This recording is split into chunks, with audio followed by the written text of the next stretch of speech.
lead us into short prayer. Dear God, we thank you for this day, Father God. We ask your guidance for this activity we are going to do. Give anoint your Sir Rayson for his demonstration. Thank you. We give you back the glory and thanks to you. This we ask in your stress, my Lord. Amen. Good morning, class. Good morning, sir. Our learning competency will be performs the basic operation of integers, and especially with this unpacked competency, which is performs addition on integers, along with the concept or with the lesson on integers, which is from quarter 2, week 9. So, I have here an illustration. What do you call to this one? Anyone? Yes, Gina? Sir, it's a number line. Very good. So this is what we call number line. Now, basing from the illustration, what did you notice? Sir, Yes, ma'am. there are numbers going on the right part and there are also numbers going to the left side. Okay, very good. So there are numbers from right and there are numbers from left. Now, what do you call to these numbers? Yes, Anime. Integers. Very good. So that is what we call integers. Now, as you can see, there are numbers from right and there are numbers from left. What does it denote? Or what does it mean? We have two types of integers. What are those? Yes, Mary, please. Positive and negative, sir. Very good. So we have positive integers and negative integers. Now, as you can see, we have positive integers going to the right. What does it mean? What does it mean when you are going into the right way? Yes, Anime? Your actions are good. Yes, very good. So when you are doing things in the right way, you will receive positive. Isn't it? Yes. How about on the left side? What does it mean? Yes, Gina? It's the bad things that you are doing. Yes. If you are doing the things on the left side, you are doing negative. So what do you prefer? Positive or negative? Positive. Positive. So in this lesson, we are going to do things in the right and positive ways. Yes? We are not perfect. Sometimes Yes, we are not. the negative one. We are not perfect, but for us, we need to be positive always. Yes. For us to do what is the right thing. Okay? So, these are what we call integers. Now, I have here strips. Now, what are you going to do is to identify if it is a positive or a negative integer, then tell the value of it. So, I will give an example. Would you mind to read this one? Sir, Yes, Lilibet. gain of 5 points. Okay, gain of 5 points. Is it a positive or a negative? Yes, Marie Grace. Positive, sir. Positive. Why do you say that it is a positive? Because we're going to gain your birthday. Oh, because of the word Gain. gain. Now, if you are going to gain, what is it? Is it a positive or a negative? Positive. Okay, so it is a positive integer and the value will now be positive 5. Okay? How about this one? Sir, Yes, Lilibet. negative 100 po. Okay, very good. Is Lilibet correct? Yes. Okay. Why is it? Because of the word lossless. Very good because of the word loss.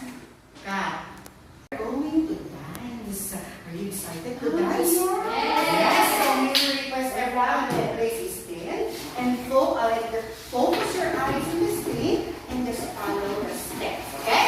Yes, sir. TikTok, sir.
Thumbs up and the thumbs down. Yes, really good. There are two directions, going to the right and going to the left. Very good. Our steps going to the right and going to the left. So, do you know how many steps we will take?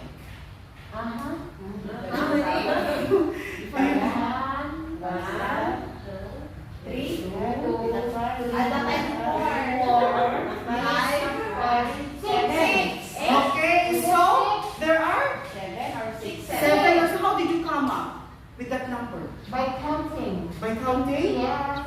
By remembering all the steps. By remembering all the steps, what did you consider the thing that's going to right, going to left, going to right, going to left? Okay, that will be our topic for this morning. We are going to add positive and negative integers. Or we are going to add the steps going to right, going to left. So, for us to know better how to add integers, I will be grouping you into 3. Okay, so this will be group 1, Anime and Marie Grace. Group 2, Sharon and Jobilay. And group 3, Lilibet and Gina. What will be the mechanics? You will be grouped into 3. Each group will be given an activity card. So here is your activity card. You are given 5 minutes to do the task. Then after, present and share what you have written on these activity sheets, and you are given 1 minute to present. Okay? Yes, sir. Okay, so this will be group 1. This will be group 2. This will be group 3. Okay, so your 5 minutes start now.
Ay, mamaya lang magsasabit.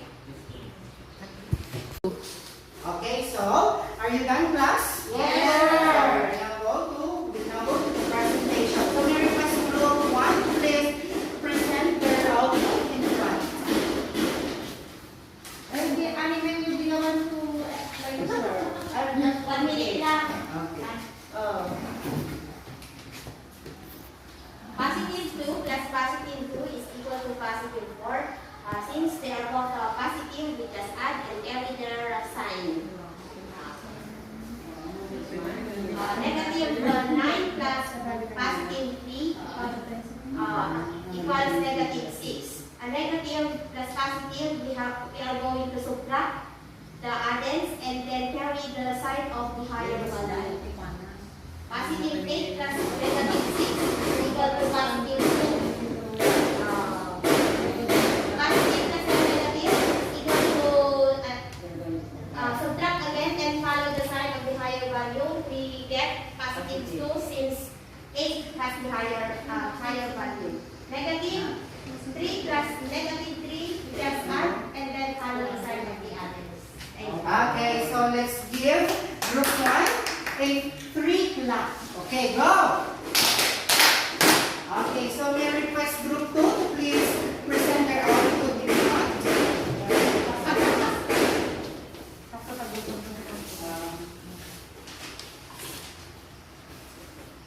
Alam niyo naman yung mga hindi mathematics leader. This is our output.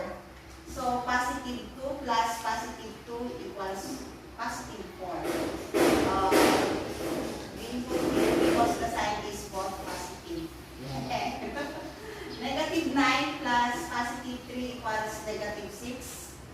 because number 9 is higher in value, the negative time. Next, positive 8 plus negative 6 equals positive 2 because number 8 is higher in value. And the last, negative 3 plus negative 3 equals negative 6 because they are both negative. Okay, another 3 claps for group 2. Okay, last but not the least, group 3. Group 3. Stop mo first, stop. Good morning, ladies and gentlemen. So this is the work of our debate. So in the first example, we added the positive 2 and positive 2 and we followed the sign which is positive. Because I think the rule here is adding integers with the same sign, you follow the same sign, which is positive. In the second example, sir, we have now different signs. So we added positive 8 plus negative 6. Since they have different signs, we subtracted 8. So the answer is 2, but we followed the sign of the bigger number, sir. In the third example, the same rule with the second example, but by this time, the sign is negative because the sign of the higher number is negative. So we followed the negative sign. And then in the last example, the same rule in the first one, but this is still negative. Negative 3 plus negative 3, we added it is 6, and we followed the sign because they are the same, but the sign is in the negative. These are called negative. Okay, another 3 claps for group 3. Eyes on their activity sheets. Now, what do you notice from the examples number 1 and number 4? Yes, Lilibet.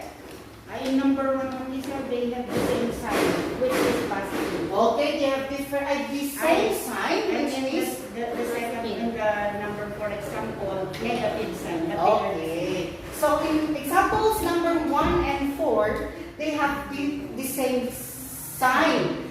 In example number 1, we have positive sign. And example number 4, we have negative sign. So as you have said a while back, if we have the same sign, we are just going to add them and then copy the common sign. So example number 1, what is your answer? Positive 4. Okay, very good. Would you mind to write it on the board? Anime, what is the answer?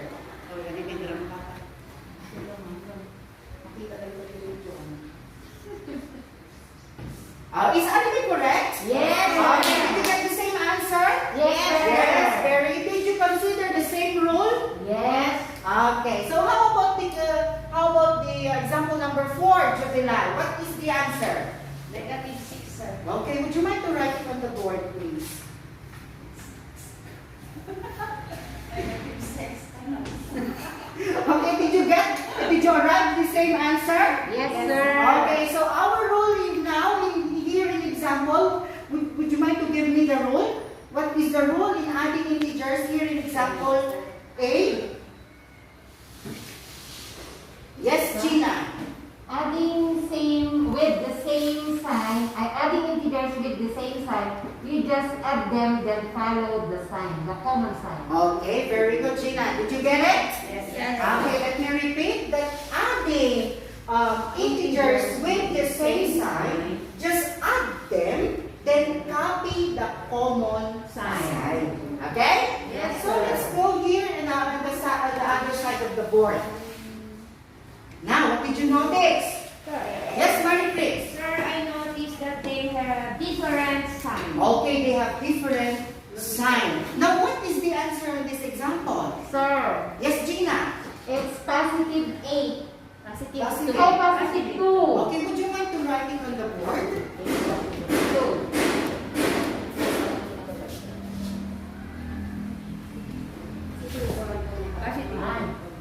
Okay. Did you get the same answer? Yes, sir. Okay. Why did you arrive at this answer? How did you arrive, rather, at this answer? Yes, Lilibet. We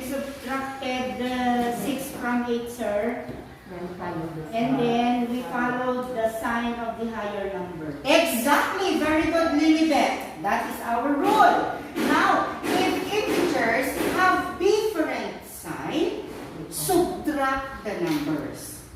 Then, copy the sign of the greater number. Is that clear? Yes. So our answer is now positive 2. How about this one? Sir, Yes, Marie, please. -6, sir. Okay, is Marie, please correct? Yes, sir.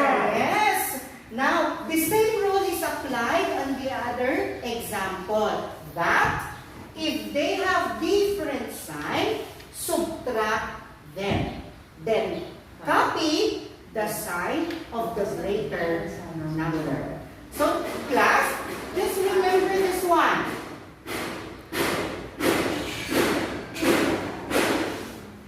Would you like to read it?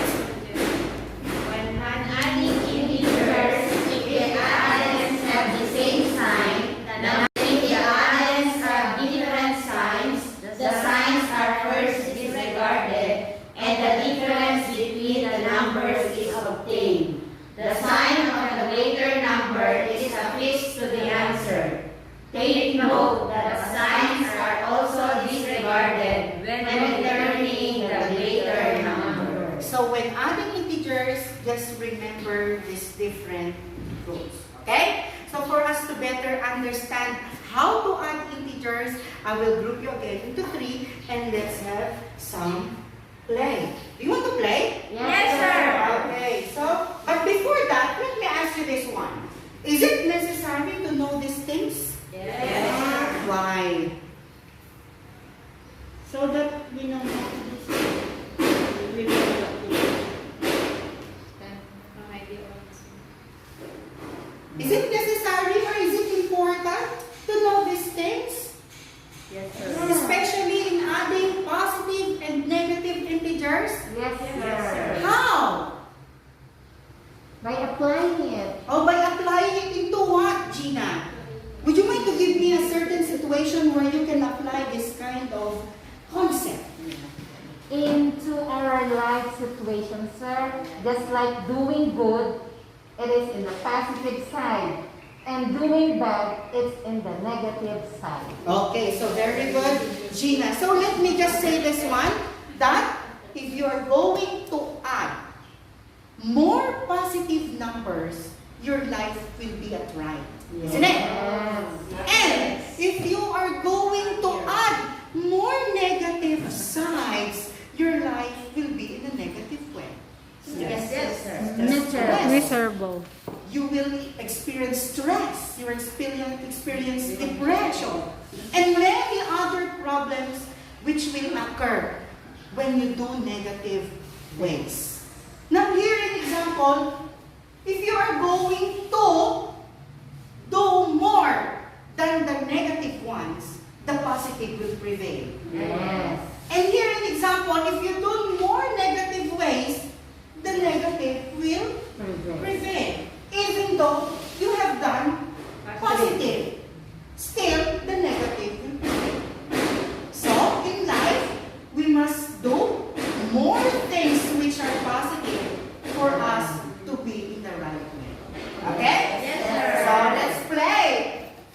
Our play is entitled Knowing and Be Known.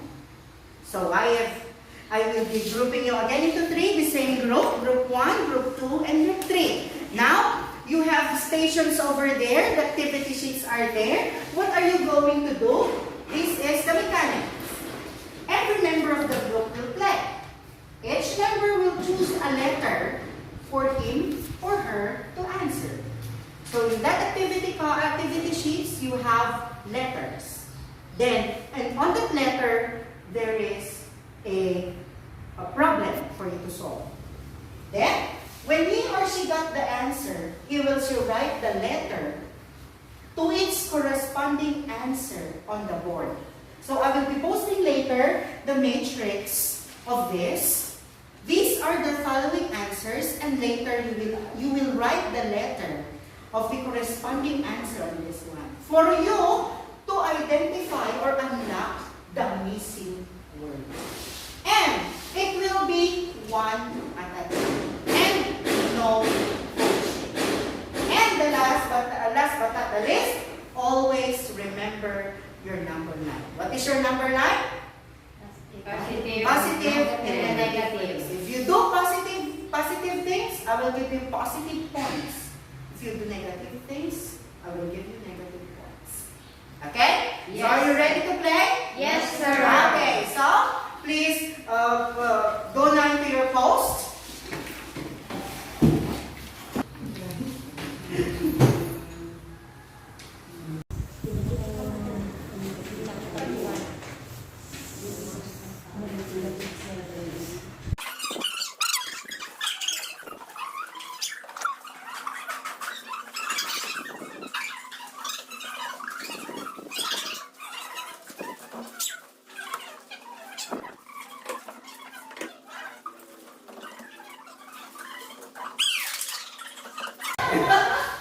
Okay, so what is the missing word?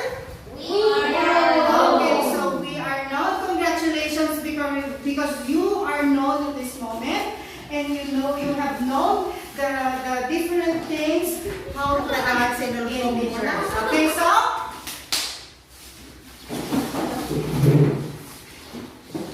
at this moment, I will be giving you evaluation sheets. Okay, for you to better understand our topic for this morning. So I'll be giving you evaluation sheets. Now I'm giving you 5 minutes to answer it. Then let's check it later.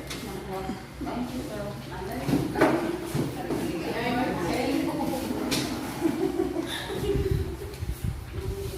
Okay, your time starts now. Good children, now may I know who got 5? Please raise your hand. Very good, we have 3. How about 4? Sir. How about 3? Sir. Yan. So I think you got it in the right way. Let's give ourselves a big round of applause. Because we have done the right thing. So just remember, doing right things in life will make us more positive. We attract positive vibes for us to be in the right way. Then if you are going to do negative ways, it means to say that your life will be in a negative manner. So, please bring out your notebook and copy your assignment.